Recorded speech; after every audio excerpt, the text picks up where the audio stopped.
Voices of a Nation records show gun violence in Jacksonville continues to disproportionately impact the black community at an alarming rate. According to the Jacksonville Sheriff's Office, in 2017, there were 116 homicides, 80 black victims versus 34 white victims. In 2020, there were 41 homicides, that is. 110 of the victims were black, 30 were white. News4JAX reporter Zach Lashway is speaking with two families affected by gun violence. And tonight, they're showing us what they're doing to try and ensure other parents won't have to deal with the pain of losing a child.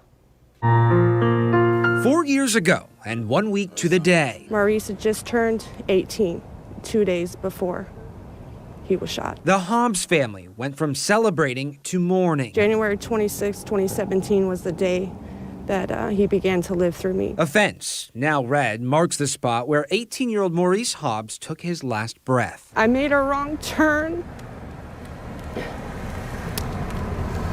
and moments later, shots rang out. Hobbs was driving to pick up Maurice. Maybe had I just went straight and not turned right,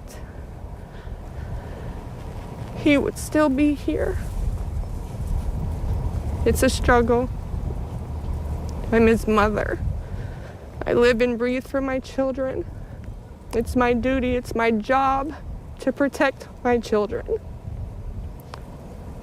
I feel like I failed him. The mother heard the gunshots that killed her son. This was the street you were not able to find that January night.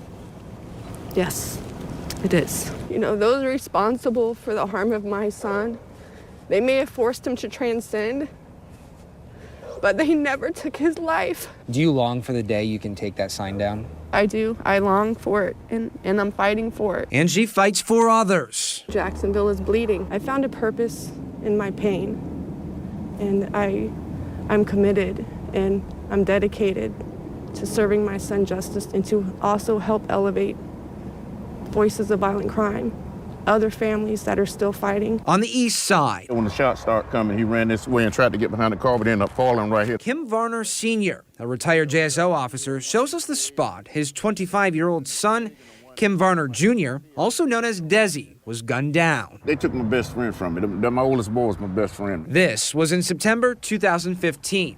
Since then, I walk the streets and I do it to honor my son. Varner says the solution to gun violence is accountability, and it starts with the community. You need people hitting the block. It strengthens the fight, you know, stronger together. And you got numbers. There's strength in numbers. Unable to pray bullets away, the voices of the streets are praying through their feet in hopes of putting an end to gun violence. In Jacksonville, Zach Lashway, Channel 4, the local station. Hobbs and Varner work with several different groups throughout Jacksonville that promote prevention and intervention in ending gun violence. Hobbs' murder remains unsolved. Varner says the people who killed his son ended up victims of gun violence themselves.